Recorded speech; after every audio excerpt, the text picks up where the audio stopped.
భూమి కోసం ముక్తి కోసం నిరంకుశ పాలనపై పోరాడిన ధీర వనిత చాకలి ఐలమ్మ అని మంత్రి పొన్నం ప్రభాకర్ గుర్తు చేశారు. రవీంద్ర భారతిలో వీరనారి చాకలి ఐలమ్మ 130వ జయంతి వేడుకలు అత్యంత ఘనంగా నిర్వహించారు. ముఖ్య అతిథిగా మంత్రి పొన్నం ప్రభాకర్ హాజరయ్యారు. ఇనుగుర్తి మధు రాసి పాడిన పాటను రజకుల ముద్దుబిడ్డ చాకలి ఐలమ్మ పుస్తకాన్ని మంత్రి పొన్నం ప్రభాకర్ ఆవిష్కరించారు. వీరనారి చాకలి ఐలమ్మ జయంతి సందర్భంగా ఆమెకు ఘన నివాళులు అర్పించారు. సామాజికంగా చాకలి ఐలమ్మ ఉద్యమ పోరాట స్ఫూర్తిని కొనియాడారు. రాష్ట్ర రవాణా జరుగుతుంది. ఈ విధంగానే సమాజం మొత్తం ఐక్యమత్యంగా ఉంటూ ముందు రాజకీయంగా, ఆర్థికంగా, సామాజికంగా బలోపేతమై తప్పనిసరిగా తెలంగాణ రాష్ట్రంలో ఒక ఉన్నతమైనటువంటి 130వ జయంతి సందర్భంగా తెలంగాణ ప్రభుత్వ పక్షాన ఇక్కడ జరుగుతున్న కార్యక్రమంలో చాలా మంది వక్తలు చాలా అభిప్రాయం చెప్పడం జరిగింది. తప్పకుండా ప్రభుత్వం తరఫున వాటన్నిటినీ కూడా పరిశీలించి తక్షణ చర్యలు తీసుకుంటామనే మాట తెలంగాణ రాష్ట్ర ప్రభుత్వ పక్షాలు తెలియజేస్తా ఉన్నాం. సామాజికంగా చాకలి ఐలమ్మ గారు ఒక ఉద్యమ పోరాట స్ఫూర్తి.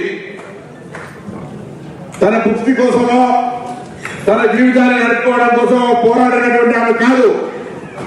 ఆనాడు నియంతృత్వానికి వ్యతిరేకంగా సామాజిక న్యాయం కోసం, మహిళల గౌరవానికి భంగం కలిగే సందర్భంలో తిరుగుబాటు చేసి చరిత్రలో 130 సంవత్సరాల తర్వాత ప్రభుత్వం పక్షాన నివాళులు అర్పించుకునేటువంటి ఒక గొప్ప ఉద్యమకారులనే మాట సందర్భంగా మనం చేస్తా ఉన్నా.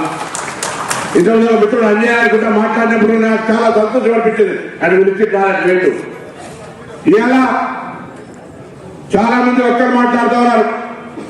అన్నింటికీ మూల నేను ఒక మాట చెప్తాను. ఇలా నేను ఇక్కడ ముందు మాట్లాడగలుగుతున్నాడు. విద్యార్థి సంఘ రాజకీయాల నుంచి అంచెలంచెలుగా ఎదుగుతూ 30 సంవత్సరాలు మా అన్న అధ్యక్షుడు అక్కడ చూస్తా ఉన్నాడు. ఇలా ఇక్కడికి వచ్చినటువంటి అందరినీ కొడతా ఉన్నా, వేదిక మీద పెద్దల్ని, సంఘాల నాయకులను కొడతా ఉన్నా.